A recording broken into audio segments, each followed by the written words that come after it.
Top quality और consistent performance के लिए सिर्फ सिल्वर पंप नाम याद रखना। વિસાવદર બેઠક પર કોંગ્રેસે ઉમેદવારનું નામ જાહેર કર્યું છે। નીતિન રાણપરિયા કોંગ્રેસના વિસાવદરના ઉમેદવાર। ત્યારે ભેંસાણ કોંગ્રેસ તાલુકા પ્રમુખ છે નીતિન રાણપરિયા।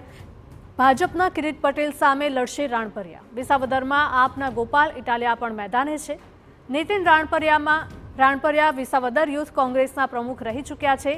નીતિન રાણપરિયા જિલ્લા પંચાયતના સભ્ય પણ રહી ચૂક્યા છે।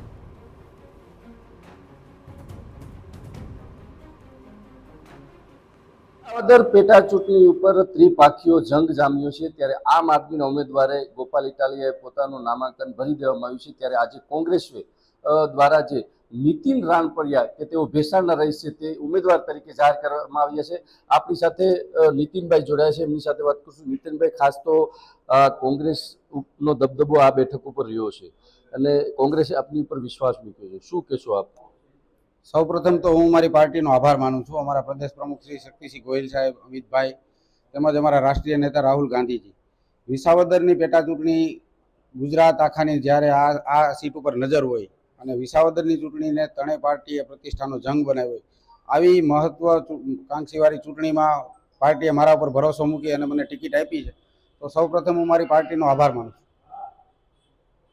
નીતિનભાઈ, ખાસ બીજી વાત એ છે કે જે રીતે કિરીટ પટેલને પણ ભાજપે ટિકિટ જાહેર કરવામાં આવી છે, ખૂબ મજબૂત ઉમેદવાર છે।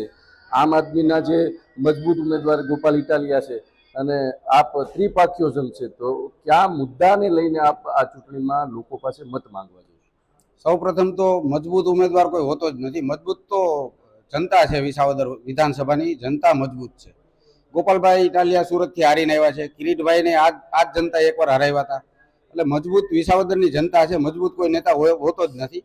બીજી વાત કે વિસાવદર વિધાનસભાની જનતા ક્યારેય આયાતી ઉમેદવારને સ્વીકારતી નથી। હું અહીંનો સ્થાનિક છું, મને ભરોસો છે કે વિસાવદરની જનતા મારી સાથે રહેશે અને બે હારેલા ઉમેદવારને પાછા એકને સુરત ને એકને જુનાગઢ મોકલી દેશે, એ મને 1000% ભરોસો છે।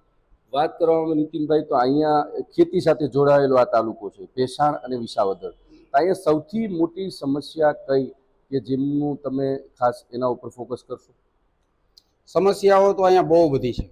પહેલાં તો ભેસાણ વિસાવદર જુનાગઢ તાલુકાના કે રોડ રસ્તા સારા નથી, ઇકોઝોનનો એવડો મોટો પ્રશ્ન હાલે, સરકાર કોઈનું સાંભળતી નથી। ગરીબો છે હેરાન છે, બીપીએલ કાર્ડમાંથી નામ કાઢી નાખવામાં આવે છે, 100 ચોરસવાર પ્લોટ કોઈને મળતો નથી, રત્ન કલાકારો છે હેરાન છે, ખેડૂતો હેરાન છે। 15 વર્ષ પહેલાં વાતો થઈ હતી કે કપાસના ભાવ ડબલ કરવામાં આવશે, ત્યારે 1400-1500 હતા, આજે 1400-1500 છે। ખાતરના ભાવ ત્યારે ક્યાં હતા ને અત્યારે ક્યાં પહોંચાડી દીધા। એટલે સરકાર સામેના બહુ બધા મુદ્દા છે કે જેને લઈને અમે પ્રજાની વચ્ચે જાશું। આ હતા કોંગ્રેસના ઉમેદવાર નીતિન રાણપરિયા। તેઓએ વિશ્વાસ વ્યક્ત કર્યો છે કે ખાસ આ વિસાવદર ભેસાણ બેઠક ઉપર આયાતી ઉમેદવાર આમ આદમીના છે અને કિરીટ પટેલે પણ આ બેઠક ઉપરથી ભાજપ પાર્ટીમાંથી ચૂંટણી હાર્યા હતા। નીતિનભાઈની જીત થશે તેવો વિશ્વાસ વ્યક્ત કર્યો। વિજયસિંહ પરમાર, TV9।